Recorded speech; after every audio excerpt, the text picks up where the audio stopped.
కూర్చోండి అన్న. ఈ పండ్ల కంటే విలువైన నువ్వు ఏం చేస్తాను. ప్లీజ్ ప్లీజ్ ప్లీజ్ ఇట్లా కూర్చోగా అక్క భోజనమ్మ పక్కన కూర్చోటి అక్క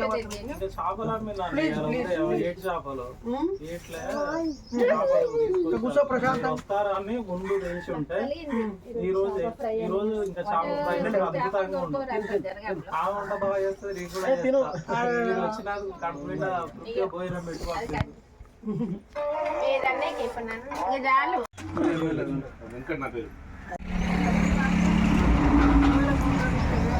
ప్రైవేట్ స్కూల్ టీచర్ 5 ఏళ్ళు క్యాంపస్ పోయిన తర్వాత 2006లో కూడా రెడీగా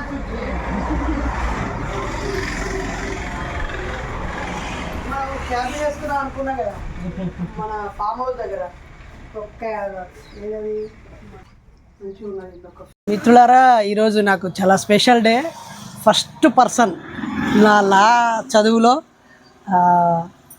ఒకరింటికి వెళ్ళడం అంటే ఇదే మొదటి. నేను అనేక చదువులలో అనేక మంది క్లాస్మేట్స్ ఇళ్ళకి వాళ్ళ ఇంట్లో ఫంక్షన్స్కి వాళ్ళతో అనుబంధాలు నాకు చాలా ఉన్నాయి. కానీ లా స్టూడెంట్గా నాకు కాలేజీలో మొదటి పరిచయం యాకన్న.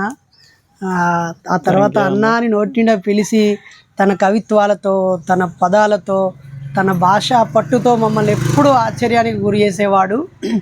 మధ్యలో కొద్ది రోజులు డిఎస్సి ప్రిపేర్ అయ్యి కొంత క్లాస్కు దూరంగా ఉన్నప్పటికీ ఎప్పుడు కలిసినా ప్రేమగా అన్న అని పలకరిస్తాడు.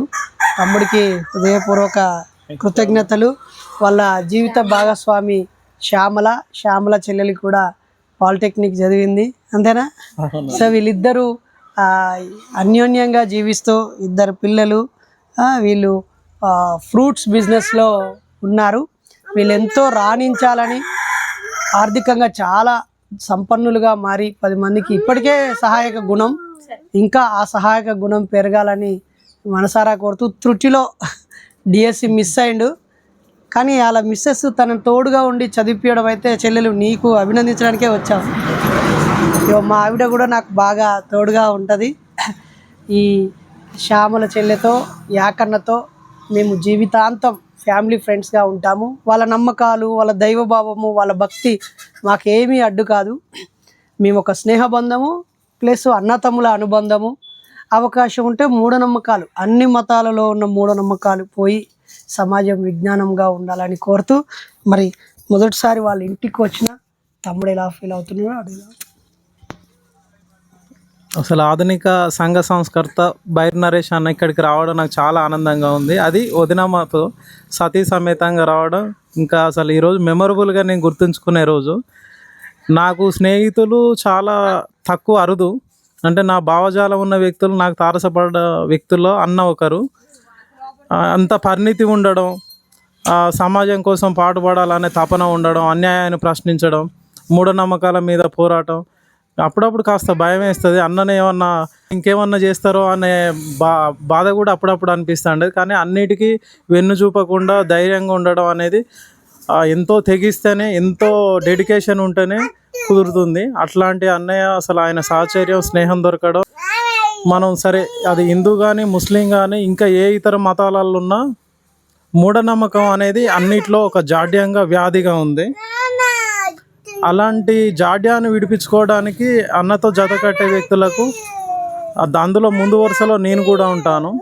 సరే, మతాలు నమ్మకాలు వేరైనప్పటికీ స్నేహం అందరినీ కలిపే ఒక మహత్తరమైన శక్తి. ఆ స్నేహభావం మమ్మల్ని ఇంత దూరం తీసుకొచ్చింది. అన్న వదినలు మా ఇంటికి రావడం కూడా ఆనందాన్ని కలిగించింది. లాలో వచ్చిన ఫస్ట్ రోజు అన్న కలిశాడు.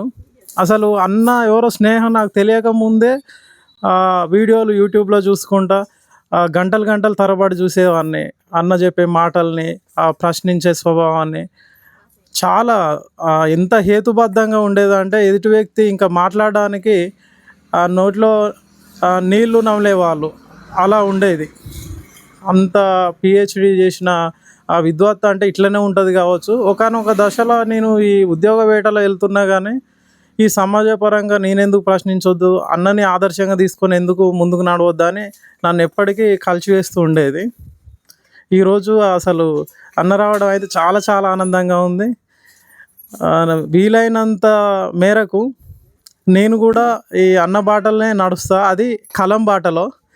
నా కళాన్ని రెండు కలిపి ఆ కవితా పాండిత్య ప్రకర్షతోనైనా ఇంకే విధంగానైనా ముందుకు వెళ్తా, కానీ అన్యాయాన్ని సహించబోము, ఆ మూఢనమ్మకాలను ఇంకా సహించబోము.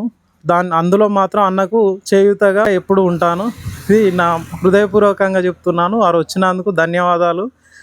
మరోసారి కూడా మళ్ళీ సందర్శించాలి, మన అనుబంధం ఇలానే బలపడాలని కోరుకుంటున్నాను. కృతజ్ఞతలు అన్నయ్య. Thank you.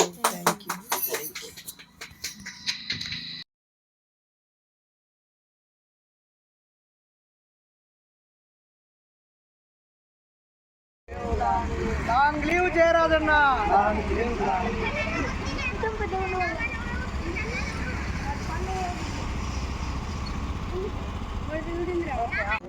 Okay right.